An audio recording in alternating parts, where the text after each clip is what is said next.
मैं हूं शकील अहमद और आप देख रहे हैं न्यूज़ MX।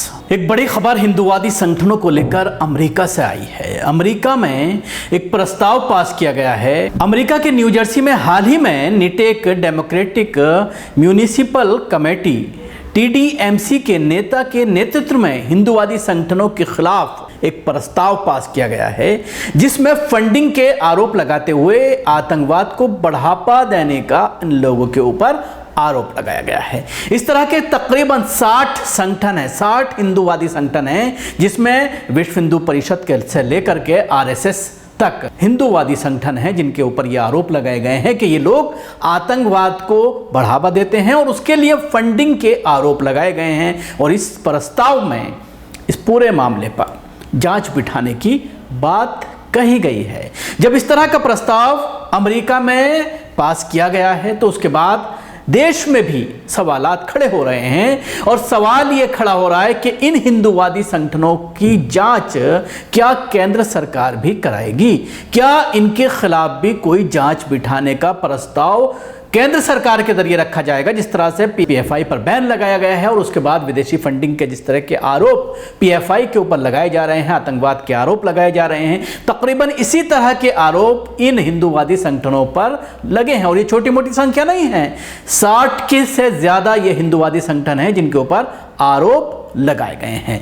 क्या है पूरा मामला? आप हमारे साथ इस खबर में बने रहिए और अगर अभी तक आपने चैनल को सब्सक्राइब नहीं किया है तो अभी कर लें और उसके साथ ही बेल आइकन जरूर दबाएं। अगर आप ये वीडियो फेसबुक पर देख रहे हैं तो पेज को लाइक करें, उसके साथ ही फॉलो भी करें। अमेरिका के न्यू जर्सी में हाल ही में दैनिक डेमोक्रेटिक म्यूनिसिपल कमेटी TDMC के नेता के नेतृत्व में हिंदू संगठनों के खिलाफ एक प्रस्ताव पास किया गया है। इसमें विश्व हिंदू परिषद, सेवा इंटरनेशनल, RSS यानी राष्ट्रीय स्वयंसेवक संघ समेत 60 संस्थानों पर आतंकवाद को बढ़ावा देने का आरोप लगाया है। TDMC डेमोक्रेटिक पार्टी से जुड़ी पार्टी है। इसके प्रस्ताव में लिखा है कि यह संगठन भारत और अमेरिका में अल्पसंख्यकों के खिलाफ नफरत फैलाने का काम कर रहे हैं। 2 डेमोक्रेटिक सांसदों को अमेरिका में सक्रिय हिंदू संगठनों की फंडिंग की जांच करने को कहा गया है।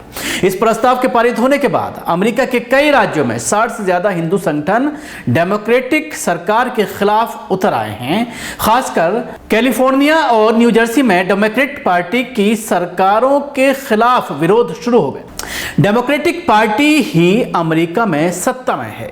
अमेरिका में पिछले 2 महीने में हुई घटनाओं को लेकर हिंदू विरोधी लोगों ने इन संगठन पर निशाना साधा था। दरअसल भारतीय स्वतंत्रता दिवस के मौके पर अमेरिका में कई जगहों पर परेड में बुलडोजर को उपलब्धियों का प्रतीक बताने की कोशिश की गई थी। कई अमेरिकी संगठनों ने इसे बंटवारे और नफरत का प्रतीक बताकर आलोचना शुरू कर दी थी। इसके बाद सियासी और सामाजिक संगठनों ने अमेरिका में होने वाले साध्वी ऋतंबना के कार्यक्रम का विरोध शुरू किया था, इसलिए कार्यक्रम को ही रद्द करना पड़ा था।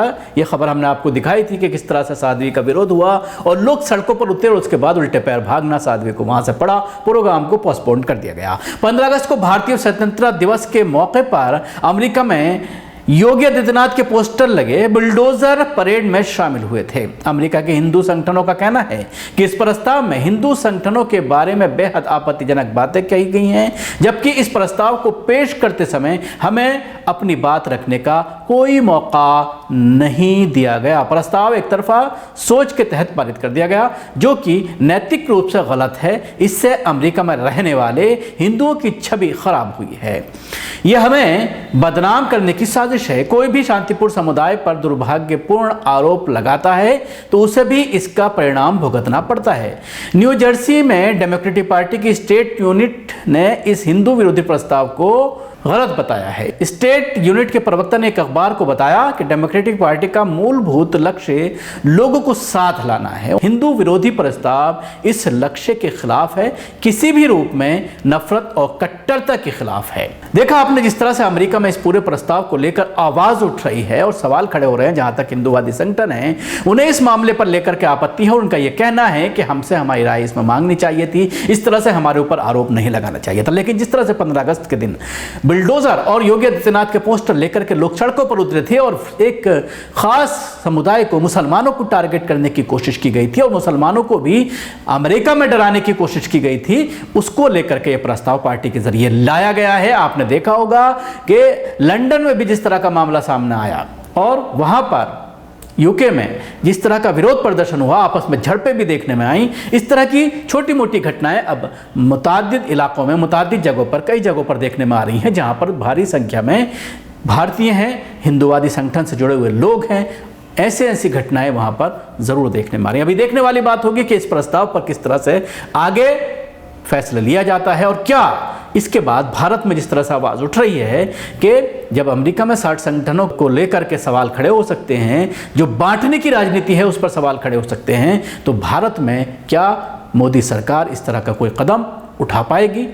शुक्रिया। आपको हमारी कोशिश कैसे लगी ज़रूर बताएं।